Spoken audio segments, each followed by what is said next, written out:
Just released on PC Early Access is Assetto Corsa EVO. This highly anticipated game, which will eventually be coming to PS5 when it receives its full release, is very interesting because this could be the one that takes the crown from Gran Turismo 7. In this video I'm going to drive both games back to back and just let you know exactly what I feel with regard to the way the physics feels comparing directly to Gran Turismo 7. Now it should be noted that this is PC Early Access, there's plenty of bugs, it's not quite graphically polished, there's a lot of content missing, and I also am playing on a reasonably low spec PC. It's just an $800 laptop.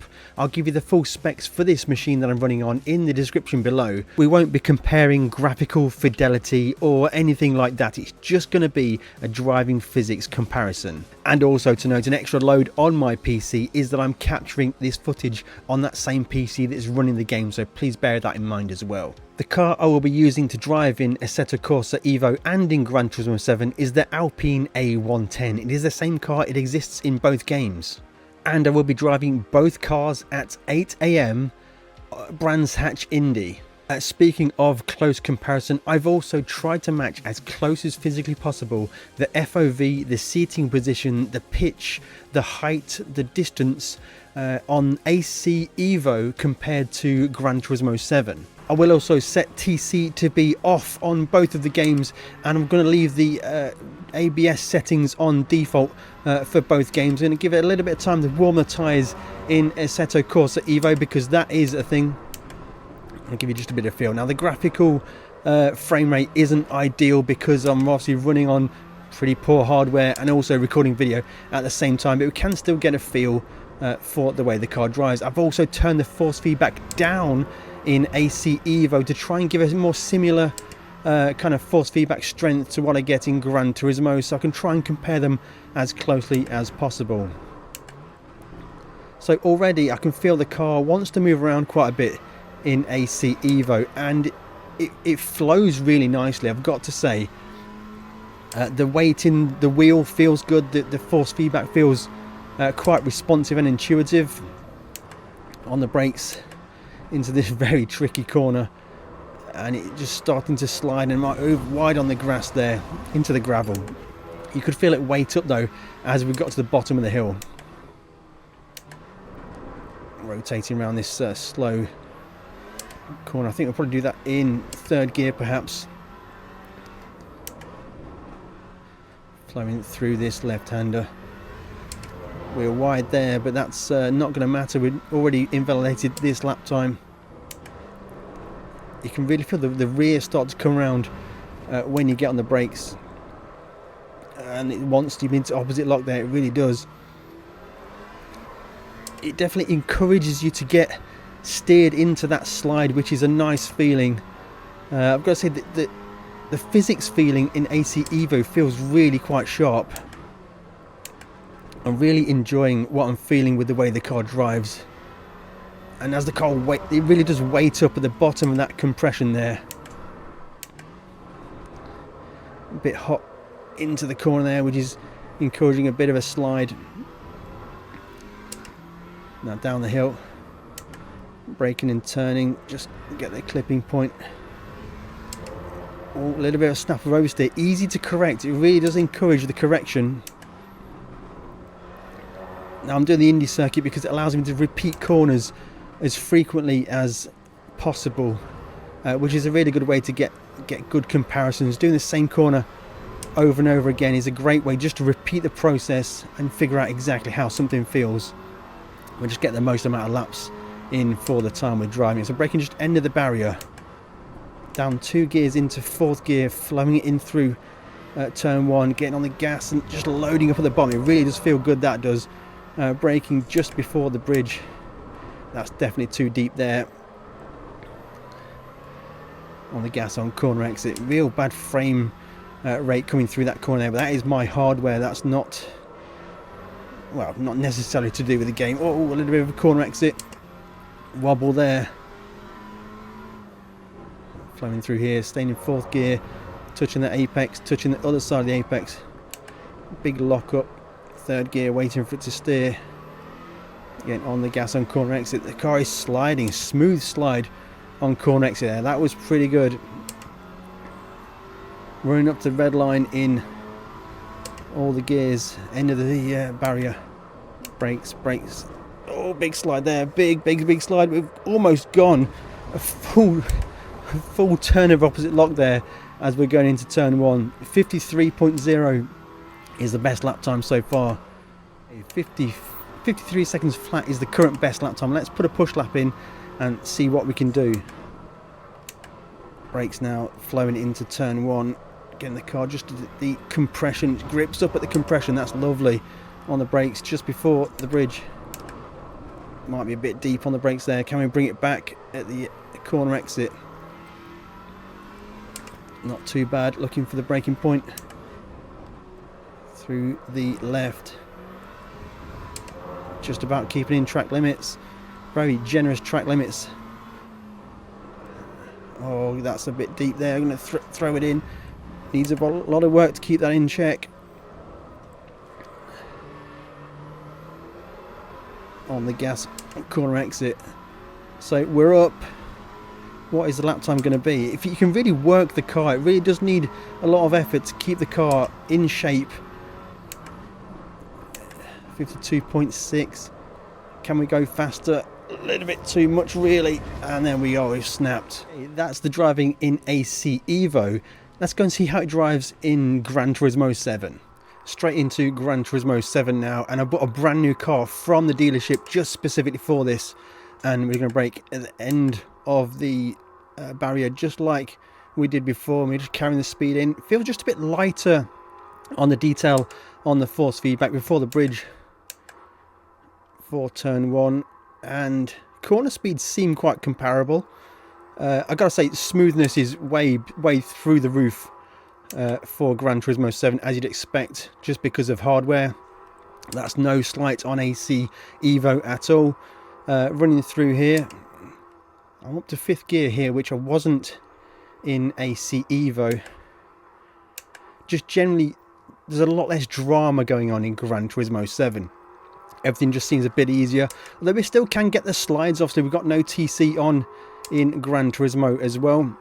We do still have the ABS from Gran Turismo, so generally speaking the car feels there's a bit less drama going on in Gran Turismo, which allows you to focus on driving your lines, hitting your braking points. But perhaps there's a level of boringness within Gran Turismo 7. There's a lot less going on, but it allows you to focus on sliding the car perhaps. Oh, a little bit of a corner slide there. So the same feelings of the car exist. I've got to say, AC EVO, there's certainly a lot more detail going on to the way the car drives. Yeah, you just feel that there's a lot less you have to do to keep the car in check in Gran Turismo 7. So we're up on our best lap time already. Now let's see what lap time we can do in Gran Turismo 7. Let's see how close to that 52 we can get into turn 1. The car is sliding.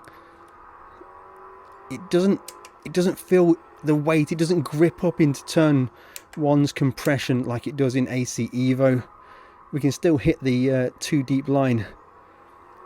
A nice corner exit there. The corner exit grip is remarkably similar between both racing games.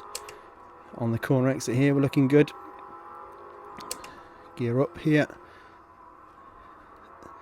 You can carry more speed through here, that's for sure. It just seems easier to get it turned into these difficult kind of braking corners. Yeah, for sure, it's so much easier to drive in Gran Turismo 7. You have to put a lot less effort to keep the car under control. So across the line, I'm going to get a 52.8. Oh, I had to steer out that one. Sliding. It does grip up at the bottom of the hill. You just don't feel it through the wheel. Get the car rotated, a bit of a coast through the middle of the corner. Sliding on corner exit, that's pretty nice.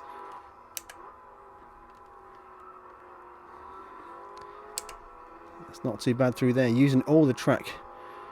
We can carry so much speed through here in Gran Turismo 7 compared to in AC EVO. I'm going to make the most of that, especially throwing it into the final corner. Really revving it out and sliding it through the corner. I'm going to run to the line.